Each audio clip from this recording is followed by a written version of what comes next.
I once treated documentation the way some people treat their taxes.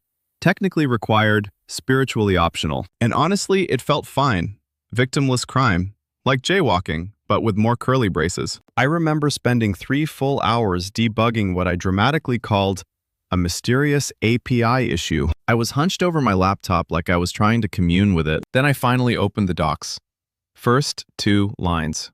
First 2 lines. It was like discovering your missing glasses have been on your face the entire time, and somehow also insulting you. Developers love saying, "I'll read it later," with the confidence of someone who has never once done that. We say it the same way people say, "We should hang out sometime."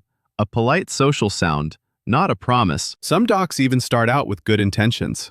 Day 1, you star them in your browser. Day 2, they're as dusty as a gym membership purchased during a burst of January optimism. Just sitting there, silently judging you while you eat nachos and scream at your terminal. And the thing is, skipping docs feels neutral.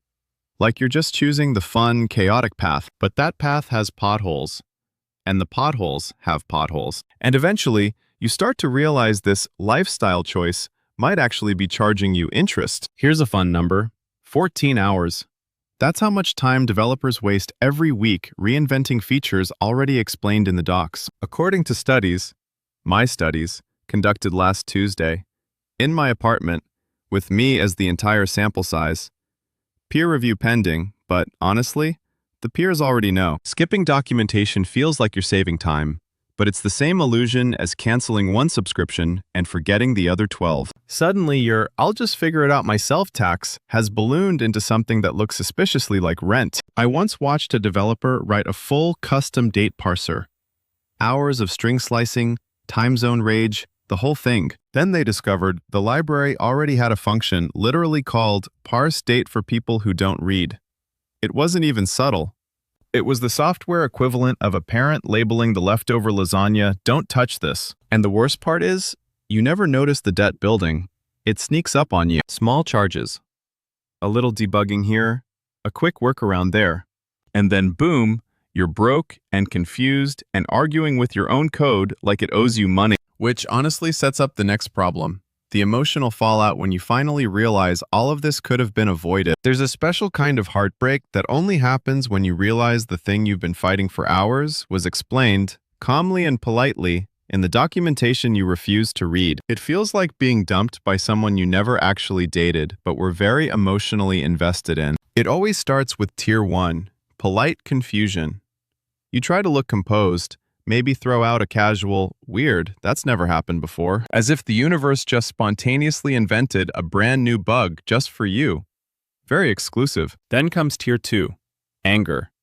Rage at the codebase, the programming language, the author of the library, the entire open source community, and, depending on the day, the concept of computers in general. You start slamming keys with the confidence of someone who believes their keyboard is personally responsible. Tier 3 is where things get philosophical. Suddenly, you're Googling careers that don't require thinking, and for a brief moment, you're convinced neurosurgery seems easier. At least in surgery, when something breaks, no one says, "Have you tried reading the docs?" And beneath all of it is that sinking feeling. This is your fault, not fate. Not some rogue semicolon, just you, sprinting away from the one page that had the answer the whole time, which is probably why developers get creative, very creative, at coming up with coping mechanisms that are somehow worse than reading the documentation in the first place. I once watched a developer type, "Function won't work, please God help," into Google, like the search bar was a spiritual hotline. And the wild part is, they got results. Not good results, but results. That's the bar now. There's this whole ecosystem of rituals we've built just to avoid opening one official page. Stack Overflow answers from 2011 are a favorite. You know the ones. Written by someone named XX Shadow Wizard XX, who hasn't logged in since the Obama administration. The accepted answer is deprecated. The comment thread is a war crime. And yet we trust it more than the docs. And then there's my personal specialty. Speed reading documentation by scrolling so fast, the scroll bar becomes a blur. It's not reading, it's cardio. I just convince myself if I move my eyes quickly enough, osmosis will kick in and I'll wake up knowing the right syntax. Sometimes we even copy code from random blog posts where the author confidently writes, "This probably works." Probably. That's our benchmark now. All of this just to avoid admitting we might not know something, because somewhere along the way, dev culture convinced us that pretending is a skill worth having. There's a moment in every stand-up meeting when someone asks a completely reasonable question and half the room nods like they already knew the answer. They didn't. They are nodding on credit. Senior engineers are the best at this. They talk about documentation the way billionaires talk about public transportation. Great concept, very noble, but obviously meant for other people. You'll hear someone say, "Oh yeah, I saw that in the docs," while their eyes scan the screen like they're trying to defuse a bomb they've never seen before. The funny part is nobody admits they're doing it. We all act like we sprang from the earth fully formed, with perfect knowledge of whatever framework we learned last Thursday. The culture rewards speed, or at least the performance of speed. If you pause to check the docs, you might as well announce you're taking a sabbatical. I once watched a coworker answer a question about a config option he had clearly never heard of. He said, "Yep, totally familiar," clicked once, scrolled once, and discovered an entire settings page he didn't know existed. He still pretended he expected it. Incredible composure, Olympic level. And the thing is, this performance doesn't just affect the performers. It spreads. Quietly.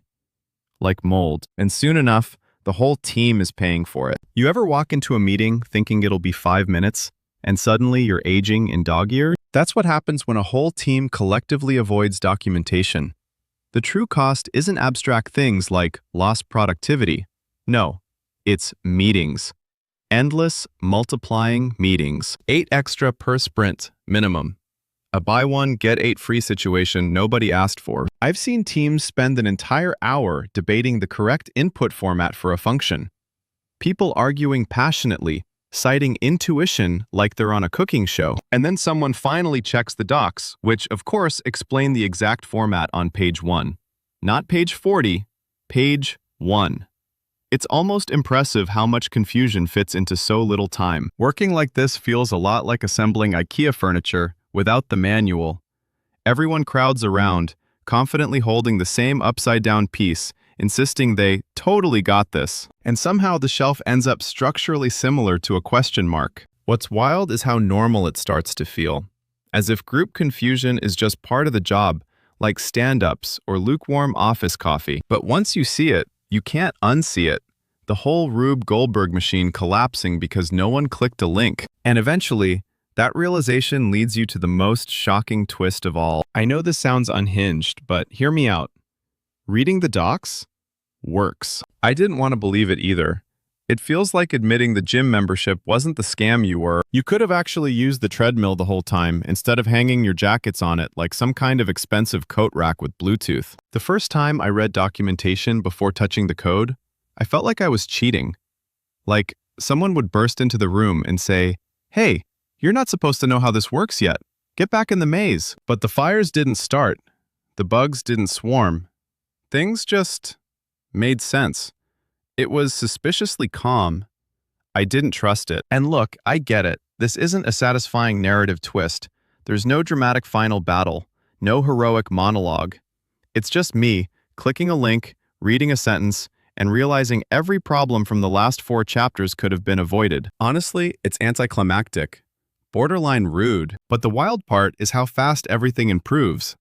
One pass through the docs and suddenly you're saving hours, avoiding meetings, and not whisper swearing at your laptop like it owes you child support. It's almost disappointing how simple it is. And once you've seen that, once you've tasted the forbidden clarity, you can't help wondering why we all keep pretending this is hard, even though we absolutely will keep pretending. Here's the truth.